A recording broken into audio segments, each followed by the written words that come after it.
2023년 버전 출산 후 혜택, 임신을 확인했다면, 출산을 하셨다면 꼭 지금 바로 확인해보세요.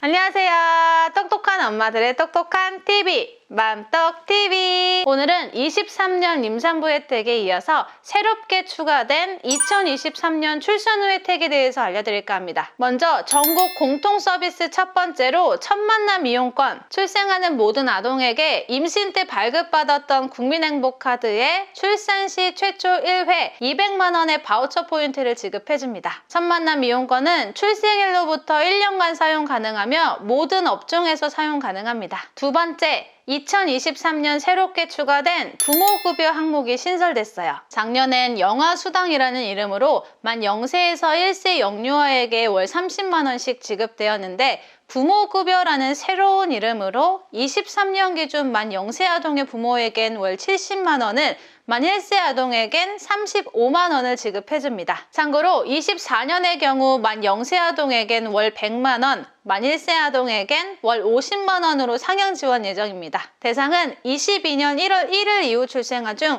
24개월 미만의 아이를 직접 돌보는 가정을 대상으로 지급. 어린이집을 이용하는 경우엔 원래는 중복 서비스가 불가하지만 만 0세의 경우엔 부모급여 70만 원을 받다 보니 어린이집 이용료보다 바우처 금액이 더 커요. 그래서 어린이집을 다니는 만 0세 아이의 경우에는 보육료를 먼저 결제한 다음 나머지 차액은 자유롭게 사용이 가능합니다. 세 번째, 양육수당 지급. 영아수당이 부모급여로 변경되어 22년 1월 1일 출생아 중 24개월 미만의 아이를 직접 돌보는 가정에게 부모급여로 월 35만 원이 지급된다고 말씀드렸죠. 그럼 24개월이 넘으면 어떻게 될까요? 24개월 이후에도 가정양육 시엔 최대 86개월까지 월 10만 원의 양육수당이 지급되며 21년생까지는 취약 전 가정양육 유아를 대상으로 월 10에서 20만 원 지급됩니다. 참고로 양육수당은 어린이집 보육료나 종일제 아이돌봄 서비스와 중복 서비스가 불가하니 참고해주세요. 네 번째, 아동수당. 부모급여나 양육수당과는 별개로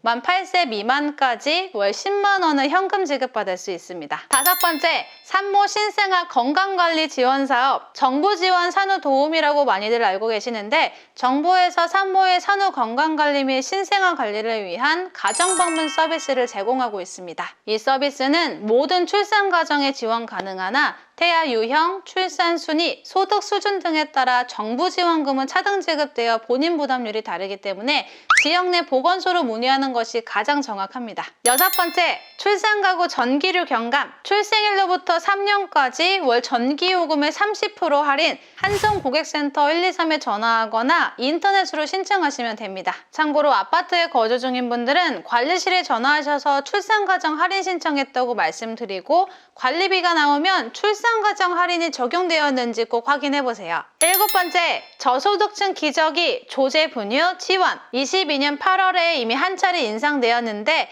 올해 바우처 금액이 한 번 더 소폭 인상되었습니다. 그래서 소득 조건 선정 기준에 적합한 경우 조건이 충족된다면 영유아 월 기저귀 지원금 1인당 7만 원에서 8만 원으로 조제 분유는 월 9에서 10만 원으로 지원해주며 금액은 3개월 단위로 국민행복카드의 바우처 포인트로 지급해줍니다. 여덟 번째, 육아휴직. 육아휴직은 만 8세 이하 또는 초등학교 2학년 이하의 자녀를 양육하기 위하여 자녀 한 명당 최대 1년까지 사용할 수 있는데 같은 자녀를 양육하기 위하여 부모가 동시에 혹은 순차적으로 사용해도 가능합니다. 참고로 육아휴직은 임신 중에도 사용 가능하며 출산휴가 끝나고 바로 사용하기도 출산휴가 끝나고 남은 연차를 전부 소진하고 육아휴직 써도 괜찮아요. 그래서 제가 2022년 출산 후 혜택 영상에서 새롭게 도입된 3+3 부모 육아휴직제에 대해서 알려드렸었는데 육아휴직 기간이 1년에서 1년 6개월로 늘어난다는 이야기 들어보신 분들 많을 것 같아요. 하지만 아직은 확정된 정책은 아니고 계획 단계다 보니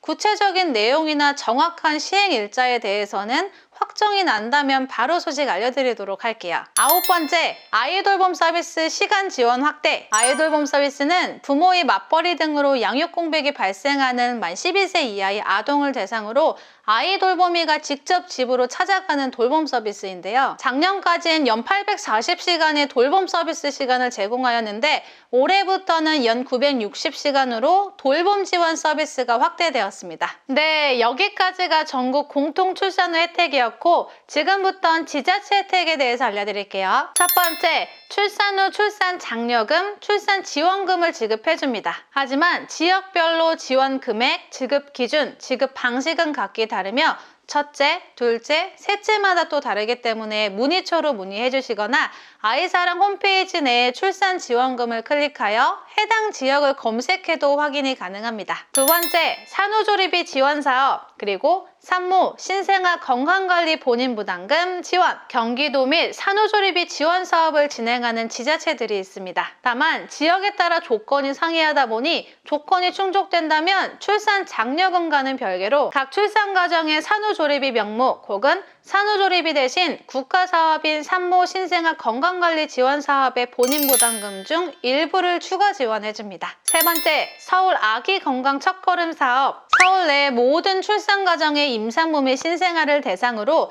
전문 교육 과정을 받은 영유아 건강 간호사가 최대 6주 이내에 출산 가정을 1회 방문합니다. 방문해서 산모와 신생아의 건강 관리, 지역사회 연계 및 신생아 돌보기, 달래기, 재우기, 예방접종, 건강검진 등의 정보를 제공하는 맞춤형 건강관리 서비스를 제공해줍니다. 서울뿐 아니라 다른 많은 지역에서도 영유아 건강간호사와 사회복지사가 방문하여 임산부 및 아기 건강상담, 아기 돌보기 교육 서비스와 같은 맞춤형 건강관리 서비스를 제공하는 생애 초기 건강관리 사업을 진행하는 곳도 있으니 진행 여부에 대해서는 해당 지역 문의처로 확인해주세요. 네 번째, 서울시 엄마 아빠 행복 프로젝트라고 해서 서울시에서 엄마, 아빠, 그리고 아이를 위한 사업들을 굉장히 많이 추진하고 있어요. 일부 말씀드리면 맞벌이 부부가 일하고 있을 때 아이가 아프면 부모 대신 병원에 동행해주고 일시 돌봄까지 제공해주는 아픈 아이 전담 아이돌봄 서비스가 있고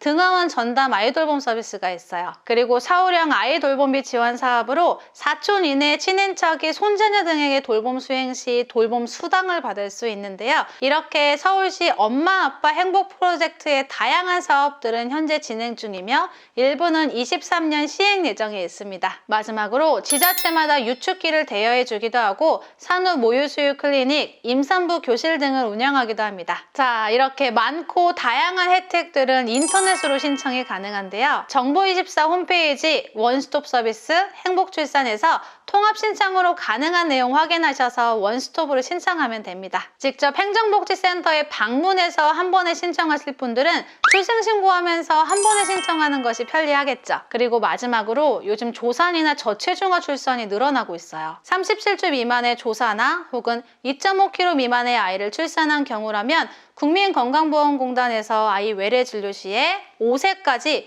요양급여 비용 총액의 5% 본인 부담률을 적용해 주는데요. 보통 병원에서 직접 신청해 주기도 해요. 그러니 퇴원 전에 꼭 신청 여부 확인해 주시고 직접 신청이 필요한 경우라면 필요 서류 지참하시면 문자로도 신청이 가능하니 참고해 주세요. 네, 오늘 영상은 여기까지입니다.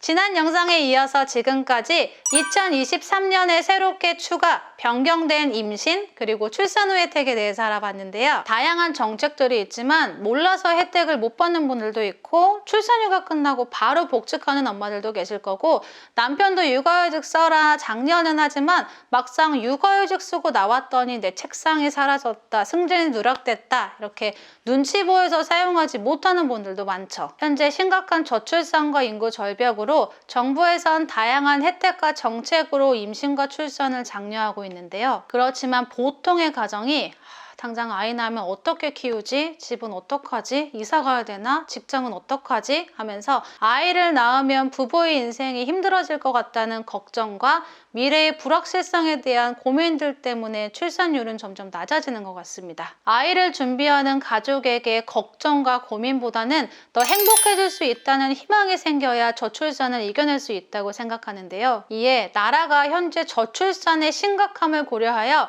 임신, 출산 혜택의 지금보다 더 큰 비중으로 투자를 해야 될 때라고 봅니다. 오늘도 임신 중인 그리고 육아를 하는 세상 모든 엄마 아빠들을 응원하며 오늘 영상이 도움이 되셨다면 좋아요, 구독, 알림 설정까지 꾹! 감사합니다.